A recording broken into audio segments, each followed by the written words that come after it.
reading speeches, I usually speak from the heart. I'm a lot different teacher probably than these guys have. I don't necessarily go by the book because I've lived the book. Yep. Every time I go through the outline of what I'm supposed to teach them, for that class, that step we're on, I've already talked about it the first hour because I've already done it. I've lived it. But this ain't about me today. This is about them. Congratulations, y'all. Turned 27. Y'all did a wonderful job. I've seen a lot of growth in all of you. I've been watching you for a few months before I met you here at the unit where I do the 33 series, and I've been watching you grow since you got here. It's amazing. Sometimes when something good is going on, the devil tries to distract us. Yep. And there was a lot of distractions in this class at first. There was a lot of confusion and uproar. There was a lot of people not really sure about where they were going with this program. I'm going to read a verse from Matthew. It dawned on me today that I needed to speak about it.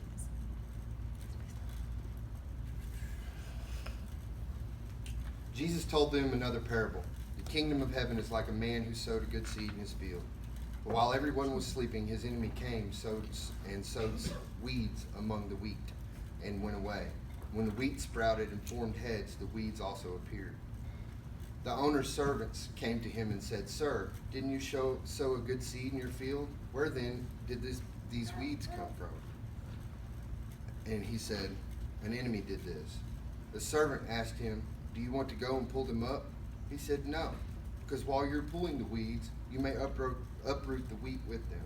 Let both grow together until the harvest. At that time I will tell the harvesters, first collect the weeds and tie them in bundles to be burned, then gather the wheat in my barn." Later on, after Jesus left that crowd, his disciples came and asked what he was talking about. And he answered, "The one who sowed the good seed is the Son of Man. The field is the world, and the good seed stands for the people of the kingdom. The weeds are the people of the evil one, and the enemy who sows them is the devil. The harvest at the end of the age, and the harvesters are the angels. As the weeds are pulled up and burned in the fire, so it will be at the end of the age. The Son of Man will send out his angels, and they will weed out of his kingdom everything that causes sin and all who do evil. They will throw them into a blazing furnace, and there will be weeping and gnawing of teeth. The righteous will shine like the sun in the kingdom of their Father. Whoever has ears, let them hear this." That verse reminded me a lot of the struggles we went through with this class at first. We had to weed out some of the bad weeds. And once the confusion was gone, this class flourished. Y'all really pulled together, you worked your steps, you worked your entrepreneur's class, you worked all your classes. And I'm really proud of y'all. I told these guys a story when I first got out of prison. I walked outside. It was the first snow I'd been able to walk out into in a long time. And as soon as I walked out my front door, a snowflake landed on my hoodie, and I could see every detail in the snowflake. And it made me think how glorious God is. He created every snowflake differently. And then I started looking at it like humanity. Like humanity's the same way. We're all snowflakes. I know that's used loosely these days, but we really are. We're all different. We all have a different amount of hair on our head. We all have different skin tones. We all have different actions, different character. And it's a lot like a snowflake. And it was so beautiful to me, so precious. And I've shared this story with y'all. I've also shared a couple tattoo references. When I'm tattooing on somebody, certain people will tell them, "Oh, that spot hurts," or "This spot hurts," and everybody's different, just like that snowflake. And then a lot of times when they're going through a painful section that I'm tattooing on, I'll tell them, life is a lot like a tattoo. You have to get through the pain to get to the beauty. Amen. Yes. And you guys can totally see that because you're going through some of the pain. You've gone through the pain, and now you're starting to see the beauty of life. And it's awesome. I can see it in your eyes that you've grown. I also told this class, and I tell every class that I teach, you can only be as successful as those you surround you with. And behind every strong man is an even stronger woman, so seek out a sober and God-loving woman. I've also taught them to to set daily, weekly, monthly, yearly goals and find ways to obtain them. That's what I did, and I hope that they will do the same. I've also told all the classes that I've been in that you need to find a home church when you get out. If one church doesn't work for you, you don't feel comfortable, go to another church. Find a home church, because there are people there that love you and will help you and will see you to you being successful.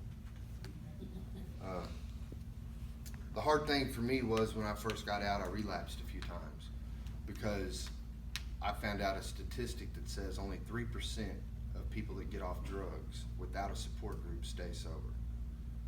And my support group not only became the ministry I do at the prison, but the classes that I teach here, because I'm one of y'all.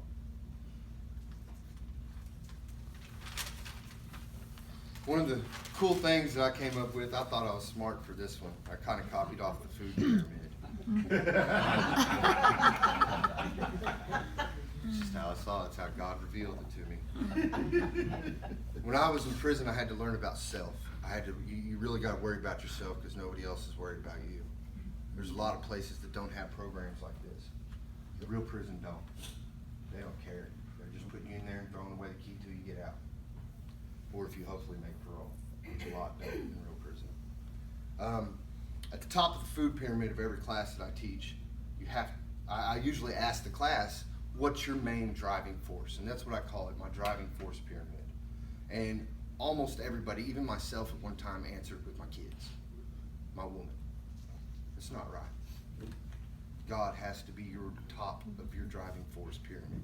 Before yourself, before your kids, before your work, your career, your vocation, before your hobbies, before your charity, because charity covers a multitude of sins. Yes, it does. So I do a lot of that.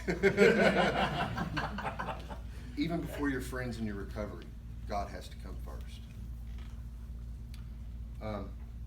The most popular book in the world today is the Bible. It's usually the most dusty book on one of our shelves. Yep. You have to keep all that you've learned here. You have to pull it off the shelf, and you have to blow the dust off. Every now and then I'll look back at the stuff and the classes I went through. I showed y'all a picture the other day of one of the Christian college courses I took while I was in maximum security. That's a reminder of all the things that I studied, the classes that I took upon myself to try and be a part of, to try to rehabilitate myself. Always keep this program close to your heart. Yep. Always keep the program at RTF close to your heart. Because it'll come back. It'll come back in your memories, and you'll remember all those LEs you got written by another inmate, and all the times the guards got on your nerves, and all the times the warden ticked you off and made you get strip searched. Those things come back to you, and you don't want that anymore. Don't just get some jail Jesus and get out there and think you can do it. That's right. Amen. Amen. Jail Jesus don't work. That's right. Preach it. You got to have street Jesus too. Yep. Free world Jesus. Yep. Faith and hope require a third tool, y'all, and that's action. You can have faith and hope all you want and sit on the couch and get donuts and cookies and play video games. You got to get out there and make it happen. You got to put them feet to the street. Yep. Go out and meet people, give a resource.